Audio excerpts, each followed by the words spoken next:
ஸல்லல்லாஹு அலைஹி வஸல்லம்.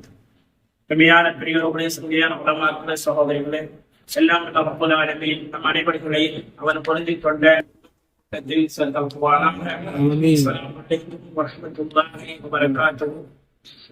கண்ணியமானவர்களே, புனிதமான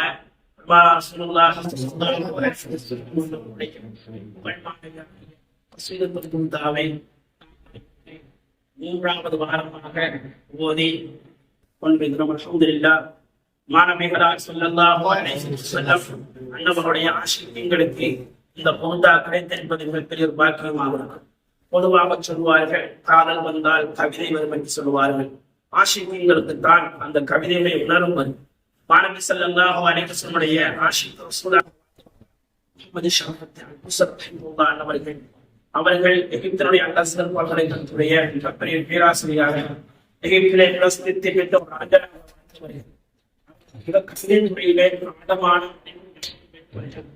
அவர்களுக்கு பாரிசவாதம் ஏற்படுகிறது. அந்த பல வாழ்ந்த எல்லா அறிஞர்களும் எல்லா வைத்தியர்களும் சிகிச்சை அளிச்சு ஏழாமல் போகிறது. அந்த நேரத்தில் தான் ஒரு மதிலை ஒரு புகழ்பாவை பாடுவோம் என்ற அடிப்படையில் அவர்கள் மாணவி புகழ்பாவை பாடிவிட்டு அவ்வாறு வைத்து விடுகிறார்கள். கனவிலே கண்மணி ஸல்லல்லாஹு அலைஹி வஸல்லம் என்பவர்கள் தூங்குகிறார்கள். படுத்த படுக்கையில் எழுப்ப முடியாத கனவிலே மாணவிகளார் ஸல்லல்லாஹு அலைஹி வஸல்லம் சொல்லி, முஹம்மதே, நீங்கள் என் மீது கவிதை படியுங்கள் என்றார். அவர்கள் பல கவிதைகளை படித்திருக்கிறார்கள். அப்பொழுதுதான் கேட்டார்கள், யார் ரசூலல்லாஹ், நான் எந்த கவிதையை படிக்க வேண்டும்? என்று தொடங்குகின்ற கவிதையை படிக்கும் என்று சொன்னார்கள். பெருமானார் ஸல்லல்லாஹு அலைஹி வஸல்லம் தொடங்கி கொடுத்த அந்த கவிதையை இமாம் ஷரஃபுத்தீன் ரஹ்மத்துல்லாஹி படித்தார்கள். அடுத்த நாள் விடிந்து காலை எழுதுகிறார்கள். உங்கள் ஆரோக்கியமாக எழுதுகிறார்கள். அது தசீரத்து குருதா.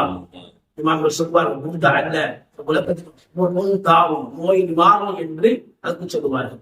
இமாம் ஷரஃபுத்தீன் ரஹ்மத்துல்லாஹி அலைஹி அவர்கள் இந்த கவிதையை குருதா ஷரீஃபை அமைத்திருப்பது அரபு கவிஞர்களுடைய அந்த பாரம்பரியத்தை பின்பற்றி அமைத்திருக்கிறார்கள்.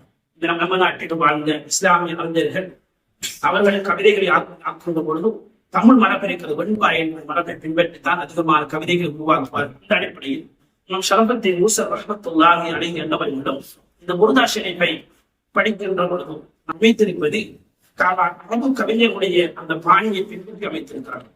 அரபு கவிஞர்கள் ஒரு ஆஷிக்கை தான் காதலிக்கின்ற காதலியை வர்ணிக்கின்ற பொழுது அந்த காதலி வாழ்கின்ற சூழல், அந்த காதலியுடைய நிழல்கள், அந்த காதலில் வாழ்கின்ற பரப்புகள் எல்லாவற்றையும் சூழவும், அது வாழ்கின்ற அங்கிருக்கின்ற மரங்கள், மலைகள் எல்லாவற்றையும் புகழ்ந்து படிப்பார்கள்.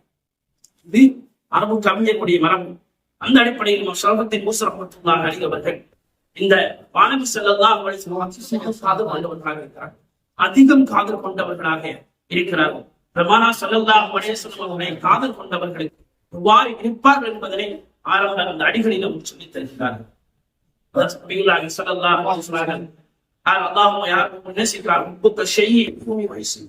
யார் வஸ்துவை நேசிக்கிறாரோ அது அவனை செவுடனாகவும் குருடனாகவும் மாற்றிவிடும் என்ற ஹதீஸுக்கு ஒப்ப இந்த குருதா ஷரீஃபிலே ரஹ்மத்துல்லாஹி அலைஹி அவர்கள் எங்களுக்கு அழகான முறையில் சொல்லித் தருகின்றார்கள். முதலாவது அடியாகிய அமின் ததக்கூர் தீரானின் விதிசரமி மஸ்ஜித் தம்அன் தராமி முக்கடத்தின் விதமி என்ற அந்த அடிகள் என்ன சொல்றாங்க? பெருமானார் ஸல்லல்லாஹு அலைஹி வஸல்லம் காதல் கொண்டவர்கள் எப்பொழுதுமே அந்த காதலை நினைத்து நினைத்து நினைத்து நினைத்து உண்ணாமல் உறங்காமல் எப்பொழுதும் அந்த மாணவி ஸல்லல்லாஹு அலைஹி வஸல்லம் நினைத்துக் கொண்டே இருப்பார்கள். அவனுடைய கண்ணீர் எந்த அளவுக்கு சொன்னால், அதாவது உறங்காமல் இருந்தால் அந்த கண்ணீர் கண்ணீராக இல்ல, செந்நீராக இரத்தமாக வடிகிறது என்பதை ஷரஃபுத்தீன் ரஹ்மத்துல்லாஹி சொல்லுகின்ற பொழுது தன் உள்ளத்தை பார்த்து கேட்கிறார்கள். உண்ணுவதில்லை, உறங்குவதில்லை, எப்ப பார்த்தாலும் ஒரு யோசனை, எப்ப பார்த்தாலும் அழுகை, ஏன் அழுகிறாய் என்பதை தன் நஃப்ஸை பார்த்து இன்னொருவருக்கு கேட்பது போன்ற துணையில ரஹ்மத்துல்லாஹி கேட்கிறார்கள். அமின் ததக்கூர் ஜீரானின் விதீசலம். தீசலம் என்று சொல்லக்கூடிய அண்டை வீட்டினர்களை நினைந்தா நீ அழுகிறாய், நினைந்தா கண்கோணத்திலிருந்து வரக்கூடிய கண்ணீருடன் செந்நீரை இரத்தத்தினை கலந்து இரத்த கண்ணீர் வடிக்கிறார்கள். எதற்காக வடிக்கிறார்கள்? ஏன் ஈசனம் என்று சொல்லக்கூடிய அண்டை விட்டு நினைத்தால் நீ இரத்த கண்ணீர் வடிக்கிறாய் என்று மஷரஃபத்தின் முஸரத்துல்லாஹி அலைஹி அவர்கள் தன் உள்ளத்தை பார்த்து கேட்கிறார்கள். ஈசனம் என்பது என்ன? மதீனாவுக்கு பக்கத்தில், மதீனாவுக்கு பக்கத்துல தீசலம். தீசலத்துக்கு அண்டை விட்டால் யார்? மாணவிகளார் ஸல்லல்லாஹு அலைஹி வஸல்லம். அந்த மாணவியை நினைத்து தானா இரத்த கண்ணீர் வடிக்கிறாய் என்று தன் உள்ளத்தை பார்த்து மஷரஃபத்தின் முஸரத்துல்லாஹி அலைஹி அவர்கள். இரண்டாவது அடியில சொல்றது முஹப்பத்து வீர் பின் தில்காய் காவுமா காலிமா என்பதும் நிலம் என்பதும் மதீனாவுக்கு பக்கத்தில் உள்ள பகுதிகள். காலிமா என்ற பிரதேசத்தில் இருந்து காற்று வீசியதால் அந்த காற்றிலே மாணவிகளாருடைய நேசம் கடந்து வந்திருக்க வேண்டும். அந்த காற்றை நுகர்ந்திருக்க வேண்டும். அந்த நுகர்ந்ததனால் மாணவிகளுடைய எண்ணமும் சிந்தனையும் ஞாபகம் வந்ததனால் ரத்த கண்ணீர் வடிக்கிறாயா? வாவுமரல் பார்ப்பு இளம். இளம் என்பது மதீனாவுக்கு பக்கத்தில் ஒரு பகுதி. இளம் என்ற பிரதேசத்திலே இருளான இரவையில மின்னல் விளங்கியது. அந்த மின்னல் விளங்கின காரணத்தினால் அது மாணவிகளால் வாழ்ந்த மதீனத்து முனவரா உனக்கு தெரிந்ததா? மதீனத்து முனவரா உனக்கு தெரிந்து அந்த இளங்கல்ல வெளிச்சத்திலே மாணவிகளாருடைய மதீனத்து முனவரா அந்த தெரிந்ததனால் அந்த நினைப்பு வந்தது.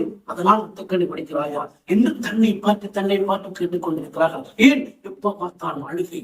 மாணவிகளார் ஸல்லல்லாஹு நினைத்து நினைத்து நினைத்து அவர்கள் ஒவ்வொரு செயல்பாடுகளும் நினைத்து மாணவிகளார் நினைத்து அழுது கொண்டிருக்கிறார்கள். இப்படித்தான் ஆஷிக் பெருமானாரை காதல் கொள்வர்கள் இப்படித்தான் இருப்பார்கள். தன்னை மறந்து விடுவார்கள். மாணவிகளார் நினைத்து நினைத்து அழுவார்கள்.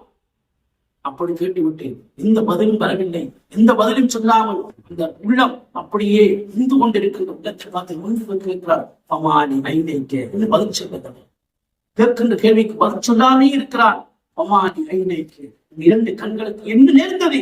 என் குல்த அமத்தா, கண்களே கண்ணீரை நிறுத்துங்கள், கண்களே இந்த கண்ணீரை நிறுத்துங்கள் சொன்னால் அது பீரிட்டு பாய்ந்து கொண்டிருக்கிறது. பமானி கல்விக்கு உள்ளத்துக்கு என்ன நேர்ந்தது? என் குல்த எக்ஸ்தபிக், உள்ளமே தெளிவடை என்று சொன்னால் அது கொந்தளிக்கிறது. ஏன்? பெருமானாரின் காதல் தாங்க முடியவில்லை. அவ்வாறு மாணவிகளார் ஸல்லல்லாஹு அலைஹி வஸல்லம் காதலை மஷரஃபத்தின் முஸரத்துல்லாஹி தொடங்குகின்ற பொழுதே அந்த அரபு நாட்டுடைய சூழலை அடிப்படையாக வைத்து மாணவிகளார் நேசிக்கின்ற ஆஷிக்குங்கள் தன்னை மறந்த நிலையில்